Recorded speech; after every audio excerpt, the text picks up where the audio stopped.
Jadi tujuan OOP itu adalah untuk menyelesaikan persoalan pemrograman dengan membagi persoalan ke dalam unit terkecil, unit-unit kecil. Nah, unit-unit kecil itu disebut dengan objek. Itu tujuan OOP. Nah, konsep OOP itu ada dua. Ada kelas, pasti ada kelas dan juga ada objeknya. Nggak mungkin di OOP itu nggak ada kelas dan juga nggak ada objeknya. Kalau dia nggak ada objeknya, itu termasuk ke dalam prosedural, walaupun ada kelasnya. Nah, selanjutnya pengertiannya. Kelas adalah tipe data berdasarkan objek yang dibuat. Nah, objek dengan properti dan metode yang sama dikelompokkan bersama untuk membentuk suatu kelas.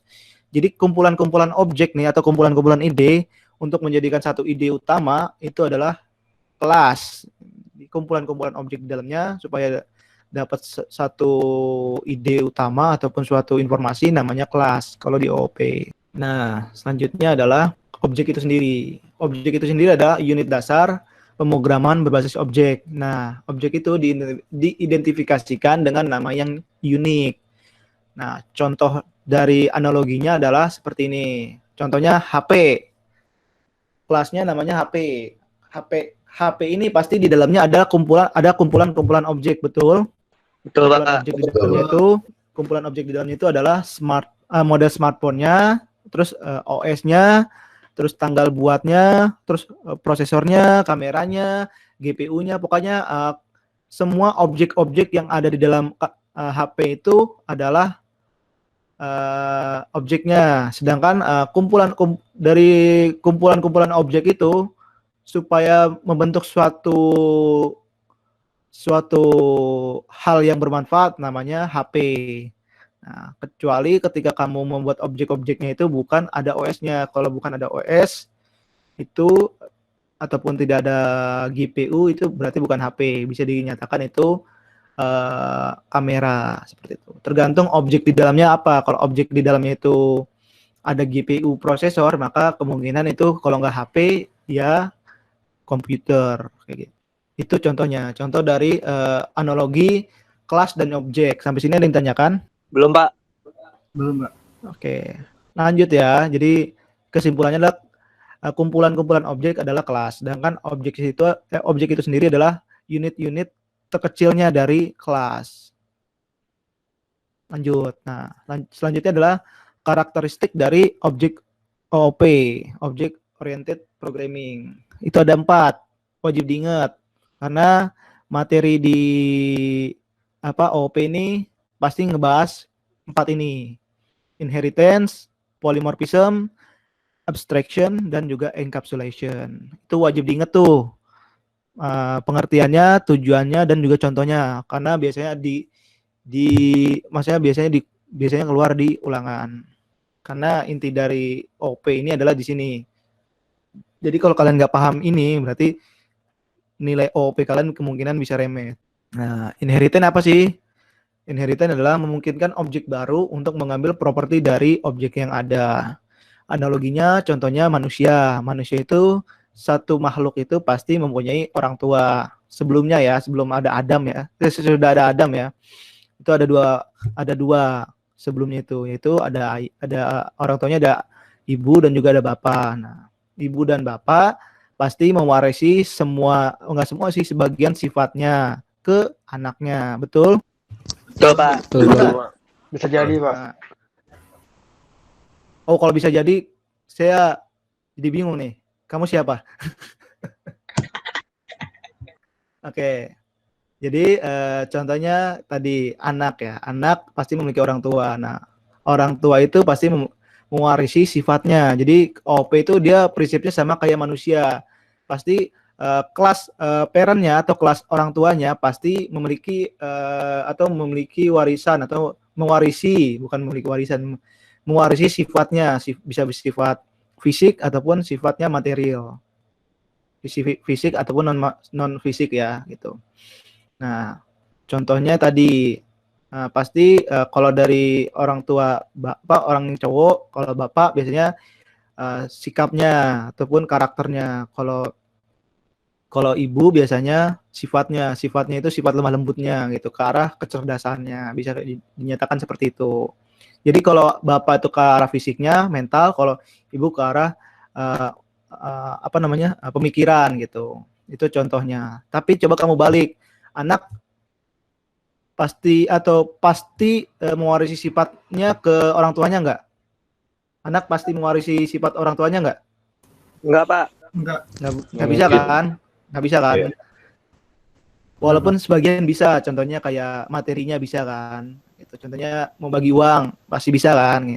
Contohnya kalau analoginya manusia masih bisa, tapi kalau di object oriented programming itu nggak bisa, karena kalau dia udah jadi child dia nggak bisa ngewarisin ke parentnya karena bukan haknya lagi gitu kan. Gue udah paling bawah kok masih diminta kan kayak gitu. Masa harus diwarisin gitu kan. Jadi nggak bisa ya. Jadi itu konsep dari inheritance yang pertama. Nah, selanjutnya adalah polymorphism. Itu kemampuan untuk mengambil lebih dari satu bentuk sehingga suatu operasi dapat menunjukkan perilaku yang berbeda pada saat yang berbeda tergantung pada data yang dikirimkan dalam operasi. Nah, ini OOP ini yang polymorphism ini yang bisa berubah-ubah sifatnya ataupun perilakunya itu sama kayak manusia juga. Jadi konsep semua kehidupan ini yang dibuat oleh manusia pasti berlandasan dengan apa yang dikerjakan manusia, bisa berupa sifatnya, sikapnya, ataupun perilakunya. Nah, di OOP ini juga dia memiliki sikap kayak manusia. Contohnya, kalian di kelas sebagai murid, tapi di luar kelas kalian bisa sebagai teman, benar nggak? Gitu. Contohnya seperti itu. Ataupun saya di kelas ini saya sebagai pengajar. Kalau di luar kita bisa jadi teman, ataupun bisa jadi relasi, ataupun bisa apapun itu selain yang ada di kelas ini atau pas lagi kelas. Betul? Betul, Pak. Betul, Pak. Atau enggak kalian pasti kelasnya WD, tapi di kelas CCIT kalian WD. Tapi kalau di luar CCIT kalian ya anak CCIT doang biasa tanpa harus ada kata-kata intisarinya lagi gitu. Itu polymorphism. Jadi bisa berubah-ubah sikapnya. Contohnya nih, yang tadi saya bilang, kalau di sekolah dia jadi murid, kalau di luar, kalau lagi contohnya di tempat umum dia jadi penumpang, kalau di mall dia jadi customer. Itu contohnya. Ini saya ngambil dari ini nih website tutorial for us. Contoh gambarnya ya. Nah, selanjutnya adalah abstraction. Jadi OOP ini juga bisa sifatnya itu nggak jelasnya itu ya masih ngawang-ngawang lah, masih nggak kelihatan mana yang kelas, mana yang objek, mana yang real, mana yang enggak. Contohnya kalau abstraction di analoginya itu, contohnya kalian nih sebelum lahir pasti nggak tahu kan kalian laki-laki atau perempuan, bener nggak? Benar, Pak. Nah, tapi pasti manusia kan? Objeknya pasti manusia kan dia nantinya. Nah, contohnya Saya cowok, seperti itu. Pak. Walaupun sekarang udah bisa didetek kan pakai USG itu kan. Nah, di laki-laki perempuan. Siapa tahu kayak kasusnya kemarin yang lagi viral kemarin. Apa tuh? Di awal dia wanita, tiba-tiba jadi cowok. Nah, itu beda kasus ya. Jadi berarti dia ngusung OP atau karakteristik yang polymorphism ataupun dia masih abstrak karena dia kan nggak tahu nih dulunya dia cowok atau cewek nih karena kelainan gender kelainan hormon kalau nggak salah.